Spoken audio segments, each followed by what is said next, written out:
Hi అండి. 'మిరాయి' సినిమాలో ఉన్నటువంటి పక్షి గురించి మీకు తెలుసండి. ఆ పక్షి గురించి మన రామాయణంలో ఒక కథ ఉందండి. ఆ కథ ఏందంటే నిశాకర అనే ఒక మహర్షి ఆశ్రమంలో 2 గండబేరుండ పక్షులుండేవి. ఆ పక్షులు కొండంత ఎత్తు కలిగి చాలా దృఢంగా ఉండేవి.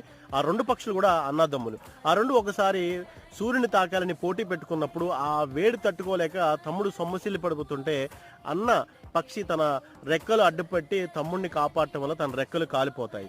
అలాగా తమ్ముడు పక్షి అడవిలో పడిపోతుంది. అది జటాయువు. అలాగే రెక్కలు కాలిపోయినటువంటి పక్షి ఆశ్రమంలో పడిపోతుంది. అదే సంపాతి. ఇలా ఆశ్రమంలో పడిపోయిన పక్షితో మహర్షి ఏమంటాడంటే, నువ్వేమి చింతించకు. శ్రీ మహావిష్ణువు రాముని అవతారం ఎత్తినప్పుడు తన భార్య అయిన సీతను రావణాసుడు తీసుకెళ్తున్నప్పుడు వానరులకు నువ్వు సహాయం చేయటం వల్ల నీ రెక్కలు నీకు వస్తాయని చెప్తాడు. అలాగే 8,000 సంవత్సరాల తర్వాత వానర సైన్యం సంపాది దగ్గరికి వచ్చి రావణాసుడు గురించి అడిగినప్పుడు వాళ్ళకి మార్గాన్ని చూపించి తన రెక్కలు తను పొందుతుంది.